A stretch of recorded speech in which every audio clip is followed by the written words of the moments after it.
student, question number 14 is here, and what's the question number 14 is says to you that question number 14 is says to you that they discuss the continuity of the function f where f defined by f is defined by f को जहां जहां पे define किया गया वहां पर उसकी function की कंटिन्यूटी चेक कीजिए। तो देखिए f को कहां कहां डिफाइन किया गया है। आपको ये क्वेश्चन काफी अच्छा क्वेश्चन है कंटिन्यूटी को समझने के लिए। बहुत बेटर तरीके से अगर कंटिन्यूटी को समझनी है तो इस क्वेश्चन को थोड़ा ध्यान से देखिएगा। सॉल्यूशन देखिए, x less than equal to 1 है, x greater than equal to 0 है। देखिए x greater than equal to 0 है, ग्रेटर देन इक्वल टू 0, ठीक है, ये 0। x greater than equal to 0 है लेकिन लेस देन 0 कहीं नहीं है, तो आपके पास 0 पर कंटिन्यूटी चेक करनी ही नहीं है। फिर आपके पास लेस देन इक्वल टू 10 है लेकिन ग्रेटर देन इक्वल टू 10 कहीं नहीं है। x की वैल्यू 10 से कम होगी या 10 के बराबर होगी, ये फंक्शन ये डिफाइन है, लेकिन ग्रेटर देन इक्वल टू पर फंक्शन ग्रेटर देन पर फंक्शन कहीं डिफाइन है। x ग्रेटर देन 10 कहीं नहीं है, तो आपके पास दो पॉइंट तो वैसे माइनस हो जाएंगे, 0 और 10 वाला। 0 पर आपको चेक करनी नहीं है, 10 पर आपको चेक करनी नहीं है, क्योंकि एट द पॉइंट पर अगर कोई कंटिन्यूटी चेक करते हैं 8 पॉइंट पर, जैसे मान लीजिए मैं 1 रखता हूं, ये देखिए 1, तो 1 के लेफ्ट साइड में लेस देन इक्वल टू 1 पर 3 डिफाइन है, तो लेस देन इक्वल टू 1 पर हमारे पास फंक्शन 3 डिफाइन है, इक्वल टू 1 पर भी आपके पास 3 डिफाइन है, और x की वैल्यू 1 से बड़ी होने पर ग्रेटर देन 1 पर 4 डिफाइन है। इधर फंक्शन क्या है, 4 डिफाइन है। तो आपके पास तीन वैल्यू है, left side values, right side values, at the one value, point की लेफ्ट साइड, पॉइंट की राइट साइड और एट दैट पॉइंट, तीन जगह की वैल्यू आपके पास दे रखी है। तीन जगह की लेफ्ट हैंड वैल्यू LHV और RH value, right hand value, left hand value function की दे रखी, और एट द पॉइंट पर दे रखी। तो आपके पास फंक्शन की कंटिन्यूटी आपको चेक की जा सकती है। अब आपके पास जीरो की, आपके पास x greater than equal to 0, मतलब x greater than equal to 0 तो दे रखा है, लेकिन x लेस देन 0 पर क्या फंक्शन डिफाइन है ये नहीं दे रखा। तो 0 पर एट द पॉइंट 0 पर उसकी कंटिन्यूटी चेक नहीं की जा सकती है। और x less than equal to 10 पर आपके पास फंक्शन 5 डिफाइन है, लेकिन x ग्रेटर देन 10 पर क्या फंक्शन डिफाइन है ये नहीं दे रखा है।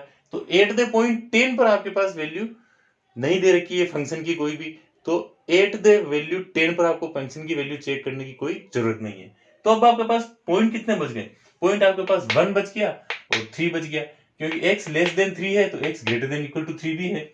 तो आपके पास 1 पर तो ये हो गया, और 3 पर देखिए 1 2 यहाँ आता है, 3 यहाँ आता है। 3 पर देखिए 3 से लेफ्ट साइड पर 4 डिफाइन है, ये 4 आ रहा है इधर, ये देखिए। और ग्रेटर देन 3 पर आपके पास 5 डिफाइन है, एट द वैल्यू पर 5 डिफाइन है।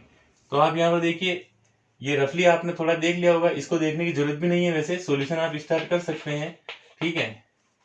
तो कंटिन्यूटी 8 x इक्वल टू 1 पर चेक करते हैं। तो limit x tense to 1 minus fx, definition part आपको हमेशा लिखना है, x tense to 1 plus fx is equal to f1। Okay, this implies limit x tense to 1 minus fx, 1 से छोटी वैल्यू पर 3 डिफाइन है, equal to limit x tense to 1 plus 1 से बड़ी वैल्यू पर ग्रेटर देन 1 पर 4 डिफाइन है, ठीक है। और इक्वल टू f1 पर क्या है, f1 पर इक्वल टू 1 पर, मतलब x इक्वल टू 1 पर आपके पास 3 डिफाइन है, तो आप यहाँ पर 3 पुटअप कर दीजिए।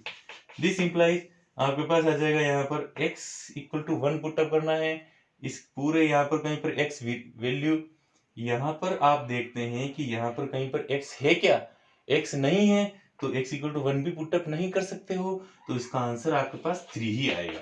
फिर आपके पास यहाँ पर भी x इक्वल टू 1 है, तो 1 यहाँ पर x, कहीं पर भी x नहीं है, केवल कांस्टेंट वैल्यू है 4, तो x की वैल्यू 1 पुटअप नहीं कर सकते हो आप, तो आपके पास आंसर 4 आएगा, और ये आपके पास 3 as it is.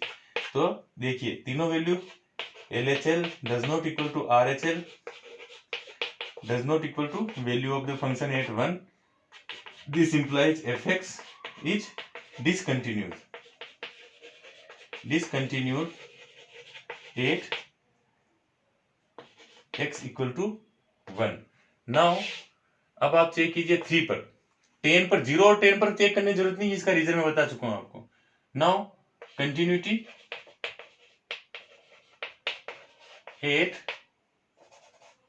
x equal to 3, कि 3 के लेफ्ट साइड में 3 के राइट साइड में 8 दे 3 पर आपके पास फंक्शन डिफाइन दे रखा है, इसलिए 3 पर ही वैल्यू चेक करनी है आपको। तो यहां पर हो जाएगा limit x tense to 3 minus fx is equal to limit x tense to 3 plus fx और value of the function at 3। ठीक है, तो लिमिट x टेंस टू 3 माइनस 3 से छोटी वैल्यू पर, x की वैल्यू 3 से कम होने पर 4 डिफाइन है, तो यहाँ 4 लिख दीजिए equal to limit x tense to 3 plus x की वैल्यू 3 से बड़ी होने पर, x की वैल्यू 3 से बड़ी होने पर 5 डिफाइन है, तो यहाँ 5 लिख दीजिए equal to f 8 the value 3 पर, 3 इक्वल टू x की वैल्यू 3 के इक्वल होने पर, 3 के इक्वल होने पर 5 डिफाइन है, तो यहाँ पर आप 5 पुटअप कर दीजिए। Same thing this implies same thing क्या करना है आपको, x यहाँ पर कहीं एग्जिस्ट नहीं कर रहा है x, तो x की वैल्यू पुटअप नहीं करनी है, कांस्टेंट 4 है तो 4 as it is your answer. यहाँ पर भी x इक्वल टू 3 है, x यहाँ पर कहीं पर भी x है ही नहीं, वेरिएबल है ही नहीं फंक्शन में, तो वेरिएबल नहीं है तो x इक्वल टू 3 भी आप पुटअप नहीं कर सकते हो, तो आपके पास यहाँ पर भी 5 आ जाएगा और यहाँ पर 5 आ जाएगा। तो तीनों वैल्यू देखो, 4 डज नॉट इक्वल टू 5 और 5 इक्वल टू 5 है, 5 इक्वल टू 5 है, उससे अपना मीनिंग सोल्व नहीं हो रहा है, मीनिंग तीनों वैल्यू इक्वल होनी चाहिए, तो LHL does not equal to RHL और equal to value of the function. So this implies fx is discontinuous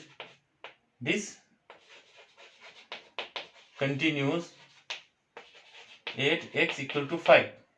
ठीक है, तो फंक्शन x इक्वल टू 5 पर भी डिसकंटिन्यूड है, x इक्वल टू 3 पर भी डिसकंटिन्यूड है फंक्शन। और वैसे भी सामने ही पता चल रहा है स्टूडेंट, ध्यान से देखोगे इस फंक्शन को तो एक बार में देखते ही पता चल जाता है, जो इंटेलिजेंट स्टूडेंट है उसको एक बार में सिर्फ वन टाइम देखते ही पता चल जाता है फंक्शन कंटिन्यूस है या डिसकंटिन्यूस है, क्योंकि लेस देन पर 3 है, ग्रेटर देन पर 5 है, x लेस देन 3 पर 4 डिफाइन है, ग्रेटर देन पर 5 डिफाइन है, दोनों वैल्यू इक्वल आनी ही नहीं है, किसी हालत में पॉसिबल ही नहीं है। फिर लेस देन पर x 1 से छोटा होने पर लेस देन 1 पर 3 डिफाइन है और ग्रेटर देन 1 पर 4 डिफाइन है, वैल्यू इक्वल आने की संभावना ही नहीं है, पॉसिबिलिटीज ही नहीं है, तो ये फंक्शन कंटिन्यूस होने वाला है ही नहीं किसी पर भी, तो ये फंक्शन डिसकंटिन्यूस आई है। Now we proceed to next, please write down it.